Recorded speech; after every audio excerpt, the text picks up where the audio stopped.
सूर्यकोटि समप्रभा निर्विघ्नं कुरु मे देव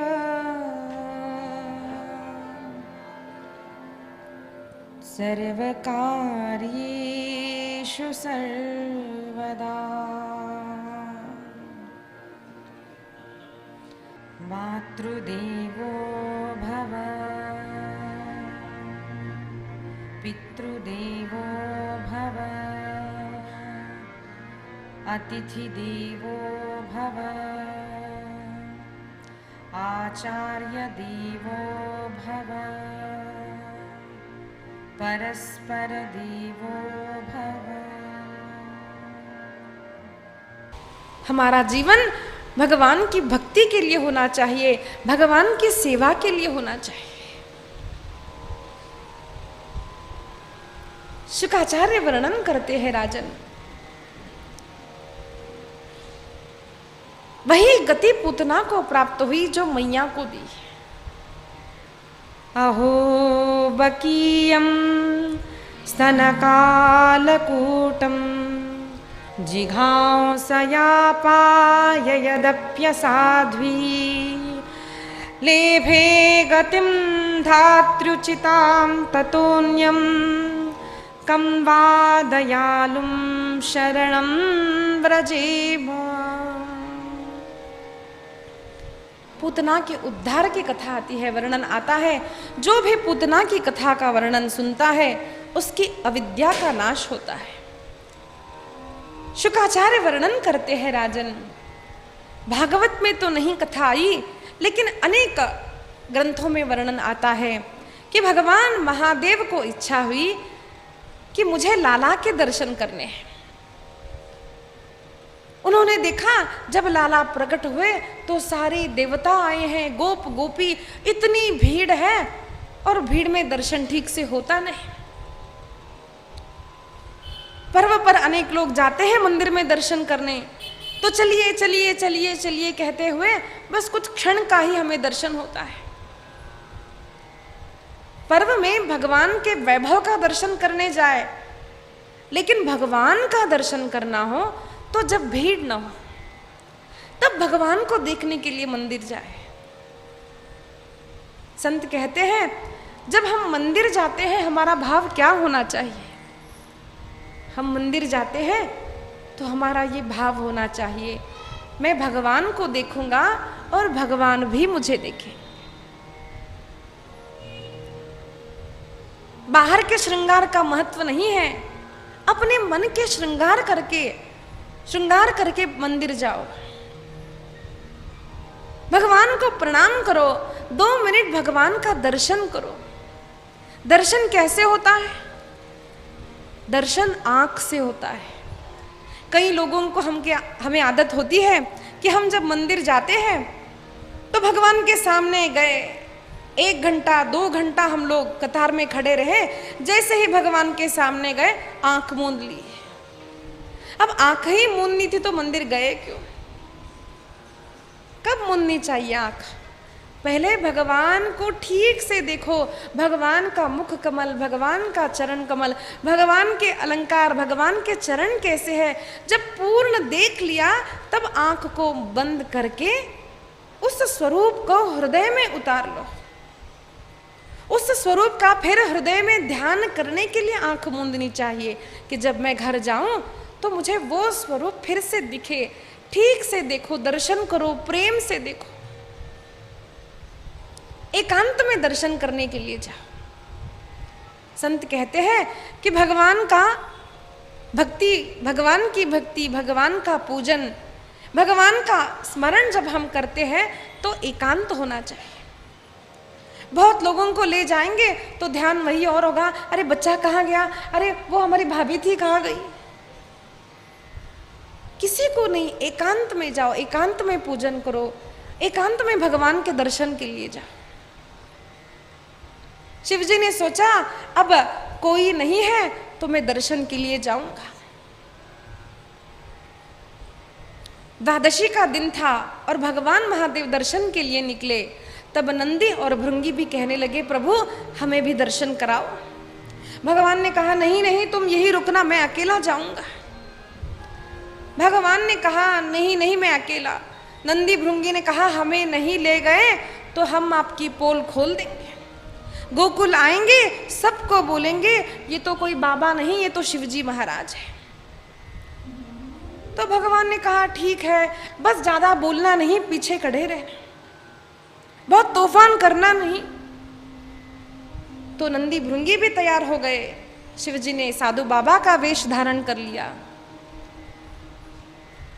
और शिवजी महाराज नंद भवन के सामने आए। कहा, मैया अलख निरंजन, मैया अलख निरंजन। मैया ने खिड़की से देखा, ताक कर देखा कि कोई साधु बाबा आए। गले में सर्प है, जटा में सर्प है, बाजुओं में सर्प लगा है, रुंड माला धारण की है, भस्म त्रिपुंड धारण किया है। तो कोई साधु संत जब आते हैं, कोई भी भिक्षा मांगने आए तो घर में उनका सत्कार होना चाहिए। 10 रुपए 5 रुपए कुछ अन्न दे दो, नहीं देना हो तो शास्त्रकार वर्णन करते हैं उनका अपमान मत करो। नहीं देना है, ठीक है भैया आप चले जाए। क्योंकि आजकल हम अनुभव करते हैं कि किसी को हम अन्नदान दें तो बोलते हैं हमको अन्न नहीं चाहिए, पैसा दे दो। तो कभी कभार हमें ठीक लगता भी नहीं किसी को देना, लेकिन किस वेश में कौन घर पर आता है पता नहीं। इसीलिए घर पर जब कोई आए तो उनका अपमान करना नहीं, अतिथि देवो भव, उन्हें प्रणाम करके कहो भैया आप चले जाए। और हमारे पूर्व की परंपरा है कि हर दिन किसी न किसी साधु को, बटुओं को भोजन कराकर दक्षिणा देकर ही हमारी माताएं भोजन करती थी। कोई खाली हाथ पूर्व में नहीं जाता था, क्योंकि हमारे भारत देश में भिखारी नहीं थे। आप रामायण पढ़िए, रामायण में वर्णन आता है कि समाज कैसा था। भागवत पढ़िए, आपको समझ में आएगा। सारे साधारण लोगों के भी सोने के मुकुट होते थे, सभी संपन्न थे, सभी सुखी थे, कोई चोर नहीं था, कोई भिखारी नहीं था। लोगों को लगता है भिखारी, beggars are seen only in India. No, ये मेरा भी भ्रम था। 2-3 वर्ष पूर्व मेरा भी भ्रम था कि केवल भारत देश में भिखारी रहते हैं। अब YouTube में जब कुछ वीडियोस देखती थी अमेरिका के, तो अच्छे अच्छे स्टोरीज होती, उसमें बताते हैं अमेरिकन स्टोरीज, मॉरल वैल्यूज वहाँ के लोगों की। तो उसमें उन्होंने बताया कि वहाँ पर भी लोग भिखारी होते हैं, वहाँ पर भी रास्ते पर सोने वाले लोग हैं। ये हर जगह आज स्थिति इसीलिए आई है क्योंकि कलयुग में हर समाज में, हर क्षेत्र में, हर प्रांत में लोग धनवान धनवान होता जा रहा है और गरीब गरीब होता जा रहा है। परिवार के लोगों में धोखा बढ़ गया है, एक दूसरे को धोखा देना है, धन के लिए लूटना, ये सारी चीजें कलयुग में अधिक बढ़ जाने के कारण ये गरीबी, ये भीख मांगना, ये सब आजकल दिखाई दे रहा है। पूर्व में भारत में कोई भीख नहीं मांगता था। दूसरी बात है कि भिक्षा और भीख ये अलग होती है। साधु संत जो भिक्षा मांगते हैं उसको कभी भीख मत समझना। हमने कल इसका वर्णन सुना है कि साधु हमारे पापों का नाश करने के लिए हमसे, गृहस्थ से कुछ भिक्षा मांगते हैं। और गृहस्थ को भी चाहिए कि हमारे धन से, हमारे घर से कुछ वस्त्र, कुछ अन्न साधुओं में, संतों में बांटा जाए। क्यों?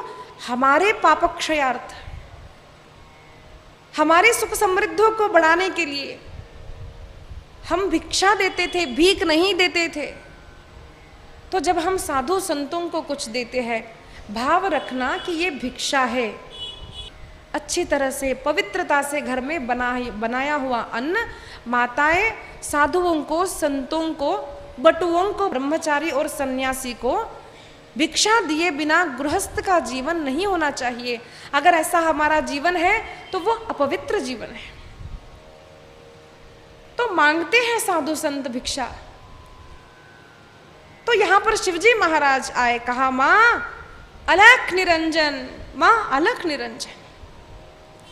तो हमारी मैया ने एक गोपी को भेजा, कुछ वस्त्र अलंकार अनेक रत्न दिए, फल दिए और कहा सखी जाओ बाबा जी को कुछ उपहार दे दो। बाहर आई सखी तो उसने देखा नील वर्ण के शिवजी है, बाबा की जटाएं हैं, त्रिपुंड धारण किया है, रुंड माला धारण की है, रुद्राक्ष की माला धारण की है। बाबा किसी और देखते नहीं है, ना आंख खुली है ना आंख बंद है। सखी ने कहा बाबा आप इस भिक्षा को ले लो। बाबा ने कहा नहीं मैया, हम भिक्षा लेने नहीं आए, अरे हम तो काशी से आए हैं, मैया से कहना हम लाला के दर्शन करने आए हैं। हमारे गुरुदेव ने कहा है कि यहाँ पर ब्रह्म प्रकट हुआ है, उस ब्रह्म का दर्शन करने आए हैं। अंदर से मां सुन रही थी, मां ने सोचा मेरे यहाँ पुत्र हुआ, बाबा को कैसे पता चला, और कहते हैं ब्रह्म प्रकट हुआ। तो सखी ने जाकर मैया को कहा, तो मैया ने कहा नहीं नहीं, मैं अपने लाला को बाहर नहीं लाऊंगी। छोटा सा लाला है, उन सर्पों को देखेगा डर जाएगा। बाबा ने कहा नहीं मैया, मुझे दर्शन नहीं करवाओगी तो मैं यहीं बैठ जाऊंगा 100 वर्ष की समाधि लेकर। मैया सोचती है अरे ये कैसा बाबा आया, 100 वर्ष तक समाधि लेकर बैठेगा। लेकिन मैया ने कहा नहीं बाबा जिद मत करो, आप चले जाओ, मेरा लाला डर जाएगा। तब शिवजी ने बार बार प्रार्थना की है, रे मैया तोरे द्वारे, जसोदा तोरे द्वारे, बाला जोगी आयो, बाला जोगी आयो, बाला जोगी आयो, रे मैया तोरे द्वारे, जसोदा तोरे द्वारे, बाला जोगी आयो, बाला जोगी आयो, बाला जोगी आयो।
कहने लगे, अरे मैया एक बार तो लाला के दर्शन करा दे। मैया कहती है, बाबा मैं नहीं ले आऊंगी। मैया कहती है, बाबा ना मैं नहीं ले आऊंगी। बाबा कहने लगे, नहीं मैया, अरे एक बार तो दर्शन करा दे। मैया को लगा ऐसे नहीं, मैं फिर से थाल ले जाऊंगी। अनेक वस्त्र, अनेक मोती लिए, अनेक अलंकार लिए और मैया बाहर आई। ले भिक्षा निकली नंद रानी,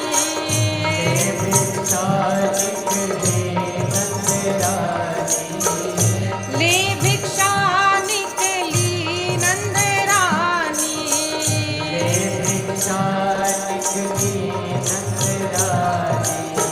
मोतियन थाल भरायो मैया, मोतियन थाल भरायो। जा जोगी अपने आश्रम को, जा जोगी अपने आश्रम को। मैया ने कहा, बाबा ये वस्त्र ले लो, ये अलंकार ले लो। बाबा मैं लाला को नहीं लाऊंगी, आप तो अपने आश्रम चले जाओ। जाओ जोगी अपने आश्रम को, जाओ जोगी अपने आश्रम को। मेरा कान डरायो मैया, मेरा कान डरायो। ली मैया तोरे द्वारे, जसोदा तोरे द्वारे, बाला जोगी आयो, बाला जोगी आयो।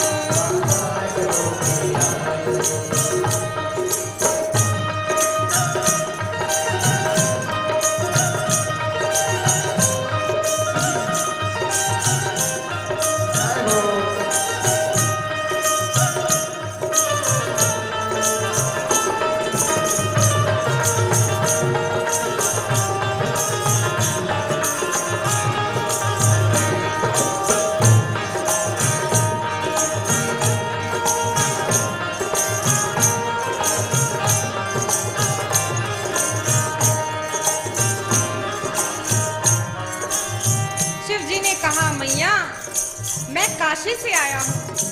मैया मैंने जब संन्यास लिया था तब मैंने ये प्रण किया था कि मेरा जीवन केवल भगवान के लिए है। अरे इस संसार में लोग संन्यास भले ले लेते हैं, फिर भूल जाते हैं कि हमने संन्यास क्यों लिया। माँ मैं भूला नहीं, माँ मैं कुछ चाहता नहीं, माँ मुझे केवल तेरे लाला के दर्शन करा दे। ना चाहिए तेरे हीरा मोती, ना चाहिए तेरे हीरा मोती, ना चाहिए तेरे हीरा मोती, ना चाहिए तेरे हीरा मोती, ना चाहिए तेरी माया मैया, ना चाहिए तेरी माया। जब जीव साधु हो जाता है, सन्यासी हो जाता है, तो लोग आएंगे, लोग धन देंगे, लोग संपत्ति देंगे, लेकिन ये सब माया जानकर सच्चा संत इन सबसे दूर रहता है। वो तो केवल चाहता है कि केवल भगवान का दर्शन। ना चाहिए तेरे हीरा मोती, ना चाहिए तेरे हीरा मोती, ना चाहिए तेरी माया मैया, ना चाहिए तेरी माया। तेरे लाल के दर्श करा दे, तेरे लाल के दर्श करा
तीव्र इच्छा होती है भगवान के दर्शन की, तो भक्त से भी अधिक व्याकुलता भगवान में बढ़ जाती है। शिव जी दर्शन के लिए आए तो यहाँ भगवान जान गए, भगवान रोने लगे।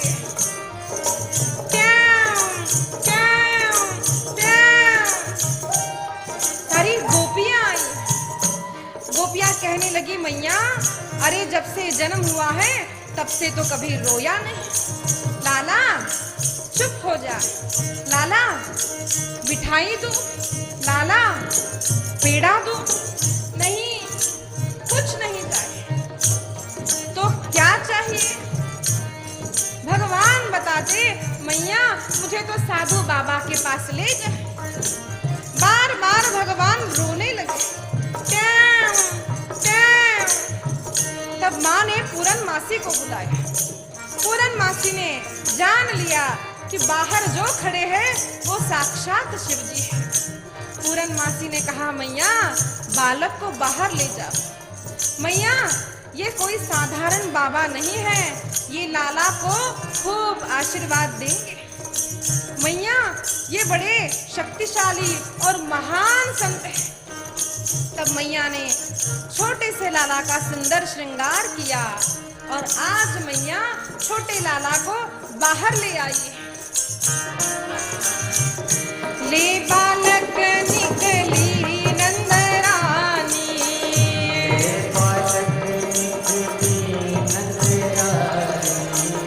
ले बालक निकली नंदरानी,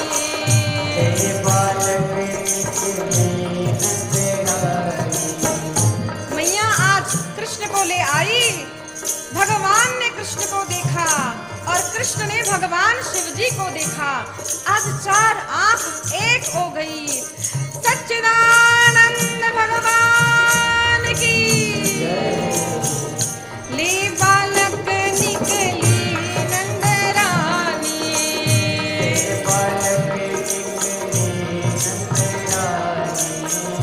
जोगी दर्शन पाया मैया,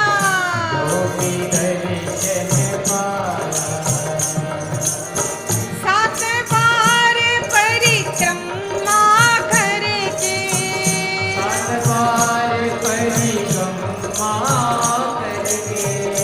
शिव जी ने छोटे से लाला के साथ यशोदा मैया की 7 बार परिक्रमा की है और जय घोष किया है कृष्ण कन्हैया लाल की। 7 बार परिक्रमा करके,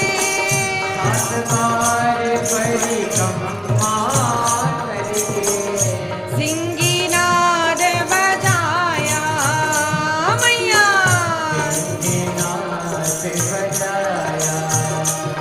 री मैया तोरे द्वार, जसोदा तोरे द्वार, बाला जोगिया आयो, बाला जोगिया आयो, बाला जोगिया आयो, बाला जोगिया आयो, बाला जोगिया, बाला जोगिया आयो। कृष्ण कन्हैया लाल की। नमः पार्वती पतये, हर हर महादेव।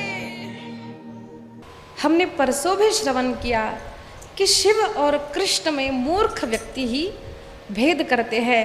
राम चरित्र में आप देखिए, कृष्ण चरित्र में देखिए, कृष्ण का एक विशेष आकर्षण शिव जी में है और शिव जी का विशेष प्रेम कृष्ण में है।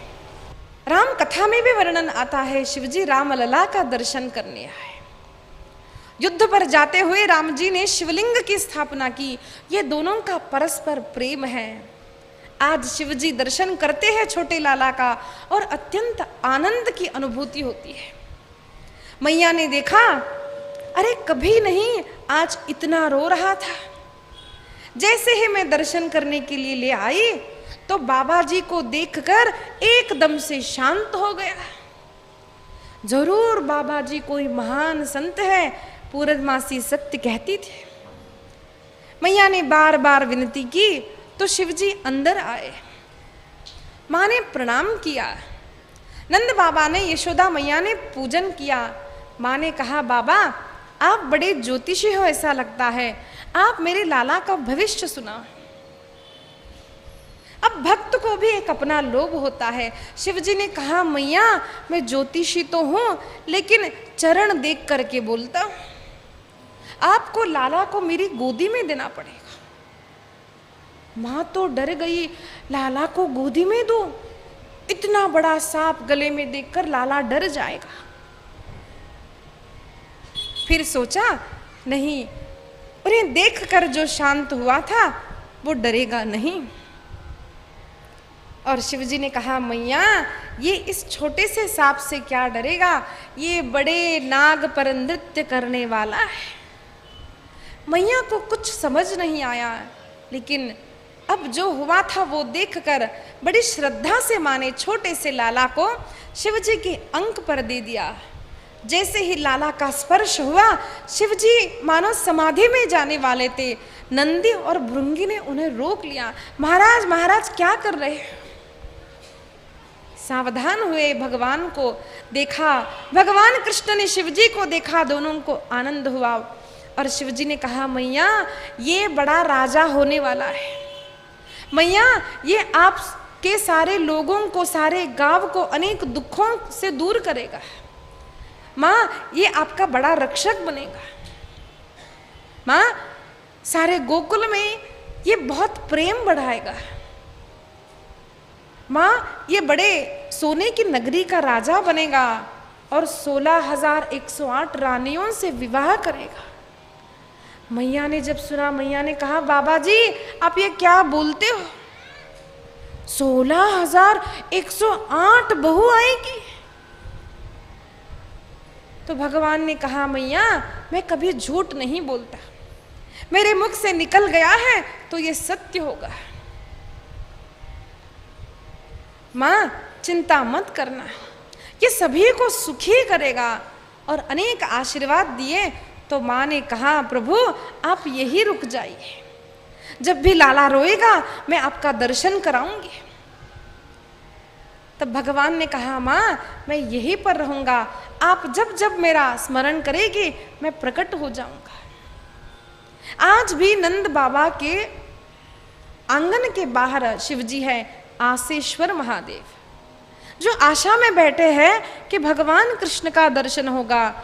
और भवन के अंदर नंदीश्वर महादेव है। नंद बाबा द्वारा पूजित भगवान का दर्शन करके प्राप्त हुए शिवजी की सुंदर शिवलिंगाकार मूर्ति है। आज भी जब हम दूर से देखें तो नंद भवन, नंद गांव शिवलिंगाकार दिखता है। शिव वही है जहां कृष्ण है, कृष्ण वही है जहां शिव है। जय सच्चिदानंद कहकर भगवान शिवजी वहां से अंतर्धान हुए। शुकाचार्य वर्णन करते हैं, राजन अब छोटा सा लाला धीरे धीरे बड़ा होने लगा। आज मैया ने देखा लाला 3 महीने का हो गया है और आज लाला ने अपना अंग परिवर्तन किया है। जब किसी लाला का जन्म हो घर में तो माताएं बार बार उसके हाथ देखती है, उसके मुख को देखती है, चूमती है, उसे अच्छा श्रृंगार करती है, बस देखती है कि अंग परिवर्तन कब करता है, कब ये ठुमक ठुमक कर कब चलता है। ये माताएं छोटी छोटी बातें देखकर बहुत आनंदित हो जाती हैं। आज मैया ने देखा लाला ने अंग परिवर्तन किया तो सोचा आज तो उत्सव होना ही चाहिए। छोटी छोटी बातों में गोकुल में उत्सव होता है। अरे घर का नाम गोकुल रखने से गोकुल नहीं होता। घर में जब गोप गोपियों की तरह परस्पर प्रेम हो तो वो घर गोकुल कहलाता है। ये कैसा गोकुल है? सारी गोपियां बार बार कृष्ण को देखने आती हैं। सभी का केंद्र केवल कृष्ण ही है। गोपों में कृष्ण, गोप बालकों में कृष्ण, गोपियों में कृष्ण। कोई भी अच्छी बात जब हम बालक में देखते हैं तो उसकी मां नजर उतारती है। मां ने भी कन्वा की नजर उतारी और सारे गोपियों से कहा, अरे गोपियों, तुम सभी आना, आज हम बड़ा उत्सव मनाएंगे। सारी गोपियां आई तो मैया को लगा ये बार बार लाला का चुम्बन लेगी। छोटा सा लाला सो रहा है तो मैया ने आंगन के पीछे जो गाड़ी रखी थी उस बैलगाड़ी के नीचे लाला के झूले को रख दिया और आज मैया अनेक गोपियों के साथ उत्सव करती है। अनेक गोप बालकों को लाकर उनका सत्कार करती है, भोजन करवाती है, उन्हें अनेक उपहार देती है। यहां पर मथुरा में कंस बार बार प्रयत्न करता है कि उस 8वें को मारा जाए। अनेक असुर वह भेजता है। आज शकटासुर आया है। उसने देखा कि शकट के नीचे, बैलगाड़ी के नीचे पलने में लाला सोया है। उसने सोचा मैं थोड़ा इस शकट को दबा दूंगा तो बालक मर जाएगा। उस शकटासुर को देह नहीं था, सूक्ष्म रूप से वो शकट में प्रविष्ट हो गया। उसका नाम उत्कच था। शकट में प्रवेश होने के कारण शकटासुर कहा गया। शकट में प्रवेश करता है और जैसे ही गाड़ी को दबाने गया, छोटे से लाला ने देखा कि अरे ये असुर तो पैर दबा रहा है। जैसे ही अपना छोटा सा पैर गाड़ी को लगाया, गाड़ी ऊपर आकाश में उड़कर नीचे धड़ाम कर आकर गिर गई। जोर का आवाज हुआ और यशोदा मैया, अनेक गोपियां सारी दौड़ती दौड़ती आई। देखा तो गाड़ी में माखन, दही, दूध सब रखा था, सारा नीचे गिर गया, गाड़ी टूट गई। माँ घबराई और छोटे से लाला को देखा कि कहीं कुछ लगा तो नहीं। चुम्बन किया, गले से लगा लिया और माँ ने देखा ये कैसा विचित्र हो गया है। पास खेल रहे बालकों से पूछा क्या हुआ था, तो नन्हे नन्हे बालकों ने कहा मैया हमने देखा कि शकट को छोटे से लाला ने पैर ऊपर करके मार दिया, शकट ऊपर गया और मैया नीचे गिर गया। मैया ने कहा धत, इतना छोटा बच्चा पैर से मारे तो इतनी बड़ी गाड़ी थोड़ी नीचे गिर सकती है। माँ को लगा जरूर किसी की नजर लग गई है, जरूर कुछ पीड़ा हो गई है। तुरंत पंडित जी को बुलवाया, शांति करवाई, पूजा पाठ करवाया, लाला की नजर उतारी। संत वर्णन करते हैं जब जब जीवन में मनुष्य अपने शकट पर, अपने देह में अथवा अपने गृहस्थी में ऊपर स्थान दही, दूध, माखन को देता है और नीचे का स्थान जब भगवान को देता है, पहला महत्व भोगों को देता है, प्रथम महत्व जीवन में सुख प्राप्ति को देता है, समय मिलने पर भक्ति, समय मिलने पर भगवान। ऐसा भगवान जब गौण हो जाते हैं, अगर भगवान की कृपा हुई, संत कृपा हुई, तब भगवान कभी कभी शकट को लात भी लगाते हैं। दुख भी भगवान की कृपा है। ऐसी लात मारते हैं कि सारी घर गृहस्थी जो अच्छी चल रही थी, धन संपत्ति थी, पुत्र था, सब था, एकदम से लॉस में आ गए। होता है ना ऐसा? क्यों होता है? क्योंकि जीवन में हम उसको भूल जाते हैं। जिस भगवान ने हमें यह शरीर प्रदान किया है, जिस भगवान ने हमें यह सारी सुख संपत्ति प्रदान की है, उस भगवान को जीव जब भूल कर अपने देह को, देह के सुख को प्रधानता देता है, तब भगवान उस शकट को, उस शरीर में रोग, उस गृहस्थी में बाधाएं, उस गृहस्थी में कुछ न कुछ टेंशन, स्ट्रेस भगवान दे देते हैं। तब जानना ये दुख किसका परिणाम है। मैंने ऐसा क्या किया जिसके कारण यह दुख मुझे प्राप्त हुआ।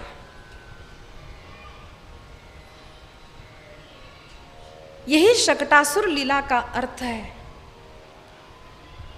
माँ ने भी शकट के ऊपर दही, दूध की, माखन की हंडी रखी, कन्हैया को नीचे रखा। आज उत्सव तो कन्हैया का किया गया, लेकिन गोपियों के साथ खेल में रम गई, भूल गई कन्हैया को।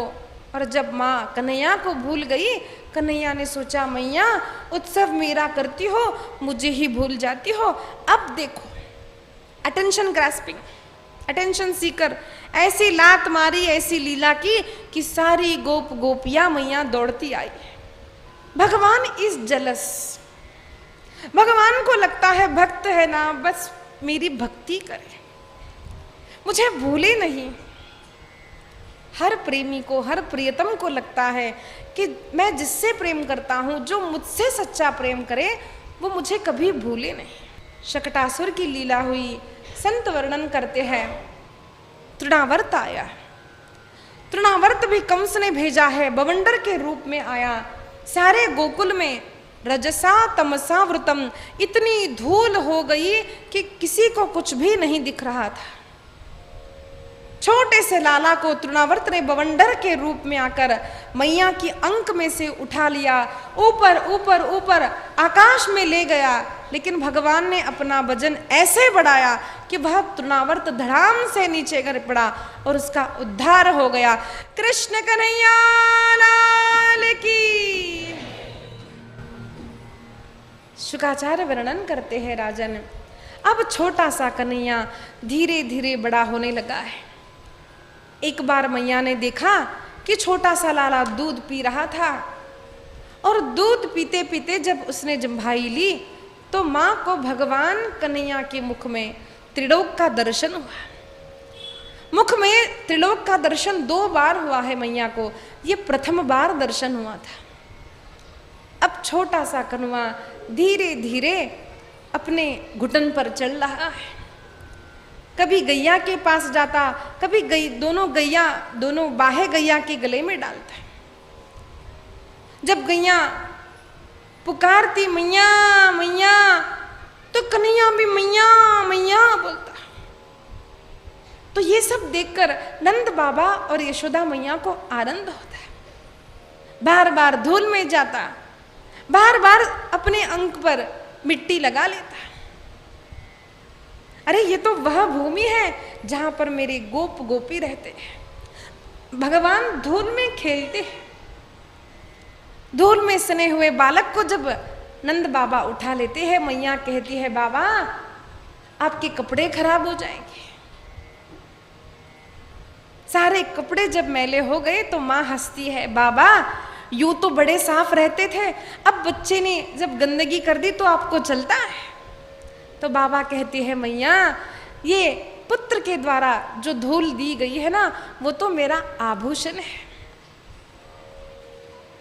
छोटे से लाला को लेते, बलदाऊ को लेते, खूब नंद बाबा यशोदा मैया आनंद उठाते। अब छोटा सा लाला घुटन पर चलने लगा था, अब पकड़ पकड़ करके चलने लगा है तो सारे गोकुल में घूमता है। सारी गोपियां बार बार कन्हैया को देखती है।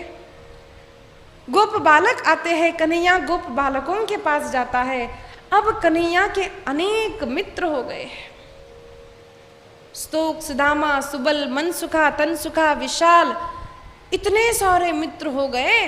अब कन्हैया बड़े हो गए तो सारे मित्रों के साथ खेलने लगते। सारी गोपियों के मुख में एक ही नाम था, अरे कन्हैया, अरे कन्हैया। पूर्व काल में नाम थोड़ा देर से रखा जाता था, और यहाँ तो कुछ बड़ी ही देरी हो गई। बाबा ने सोचा कोई महात्मा आएंगे तो उनसे नामकरण करवाएंगे। नामकरण अपने मन से नहीं करना चाहिए, नामकरण साधु संतों के श्रीमुख से करो।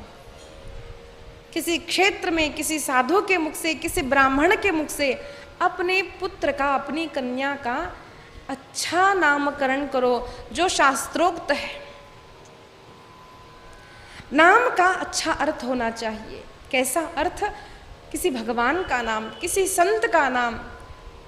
जब हम नाम लें तो हमारा भी मंगल हो, नाम सुनने वाले का भी मंगल हो। तो एक बार गोकुल में वसुदेव जी के गुरुदेव आए, गर्गाचार्य जी आए। तब नंद बाबा ने कहा, बाबा अभी तक बालक का नामकरण हुआ नहीं है, आप लाला का नामकरण कर दो। बाबा ने कहा मैं नामकरण कर दूंगा तो कंस को लगेगा ये देवकी का पुत्र है, मैं तो वसुदेव जी का कुलगुरु हूं। नंद बाबा ने कहा आप जैसे महात्मा हमें पुनः नहीं मिलेंगे, हम गुप्त रीति से नामकरण करेंगे। तो गर्गाचार्य जी ने कहा ठीक है, और गौशाला में किसी को नहीं बताया, रोहिणी माता, यशोदा मैया, नंद बाबा आए हैं, सारी तैयारी की है, पहले पूजा पाठ किया है, ग्रह शांति की है, नक्षत्र का पूजन हुआ है, और अब नामकरण की विधि होने वाली है। यशोदा मैया के अंक में छोटा सा लाला है, रोहिणी माता के अंक में छोटा सा लाल है। और गर्गाचार्य जी ने जैसे ही छोटे लाल को देखा तो मंत्र पढ़ते पढ़ते भूल गए कि मैं क्या बोल रहा था। सुंदर स्वरूप देखा, नंद बाबा ने सावधान किया, बाबा महाराज क्या हुआ? आंख में अश्रु आए, आनंद अश्रु आए, और कहा बाबा कुछ नहीं, बस सोच रहा था कि इस बालक का नाम क्या रखूं। बाबा जिसका जन्म नहीं, जिसकी मृत्यु नहीं, बाबा युग युग में यह अनेक रंगों से प्रकट होता है, कभी लाल है, कभी पीत है, कभी सफेद है, तो आज यह काले रूप में आया है। इनके नाम अनेक अरूपा, बाबा इनके नाम तो अनेक है, मैं क्या नाम रखूं? नंद बाबा ने कहा महाराज कुछ तो आप अच्छा नाम रखिए। तो प्रथम रोहिणी के अंक में जो पुत्र था उसकी ओर देखकर गर्गाचार्य जी कहते हैं यह अत्यंत बलवान होगा, इसीलिए इसका नाम बल, यह सबका कल्याण करेगा, इसीलिए भद्र बलभद्र रखा गया। इसका नाम संकर्षण से जन्म होने के कारण संकर्षण होगा, और यह खेल में रत होगा, इसलिए राम होगा। बलराम, बलभद्र, संकर्षण, ये बलभद्र जी के नाम है। बलभद्र भगवान की, बलभद्र भगवान की। अब यशोदा मैया की अंक की ओर देखा, छोटे से लाला को देखा और कहा ला बाबा कर्षति इति कृष्णः, ये सबके मन को हरने वाला है, इसीलिए इसका नाम कृष्ण होगा। कृष्ण नाम रखा। कृष्णचंद्र भगवान की। माँ ने कहा बाबा ये कैसा नाम रख दिया? कृष्ण कितना बड़ा नाम है, कितना कठिन नाम है। अब देखिए राम जो है ना, राम एकदम सरल नाम। अब कोई कोई ही राम को लाम बोलते, लेकिन फिर भी बड़ा सरल है। अब कृष्ण तो ऐसा नाम है, कोई उसे कृष्ण कहता है, कोई कृष्ण कहता है, ठीक से उच्चारण हर कोई नहीं कर पाते। मैया ने कहा मैं तो इसे कन्हैया कहूंगी। कोई उसे कन्हैया कहता है, कोई कनुआ कहता है। और लाला का नामकरण हुआ। मैया ने कहा बाबा आप कुछ प्रसाद ग्रहण करके जाइए। बाबा ने कहा मैया मैं स्वयं पाकी ब्राह्मण हूं। मैया ने कहा बाबा आपकी जो इच्छा हो, आपके प्रभु को जो भाता हो वो आप बनाइए। बार बार कहने पर गर्गाचार्य जी ने कहा मेरे भगवान को खीर और पूरी बहुत पसंद है। मैया ने सब सामग्री दी तो उन्होंने जमुना में स्नान किया, शुद्ध होकर के सुंदर प्रसादी बनाई, पूरी और खीर बनाई और भगवान नारायण के सामने बैठ गए। भगवान को भोग धरने के लिए भगवान के सामने बैठो, अति गर्म नहीं अति ठंडा नहीं, ऐसा जब हो तो भगवान के सामने रखो, तुलसी जी अर्पण करो, जल अर्पण करो और भगवान से कहो भगवान मैं बड़े प्रेम से लाया हूं, आप इसका स्वीकार करो। संत कहते हैं जब तक हम सामग्री को स्वीकारने के लिए प्रार्थना नहीं करते तब तक भगवान कुछ भी नहीं लेते। भगवान को आपकी वस्तु नहीं चाहिए, भगवान को आपका प्रेम चाहिए।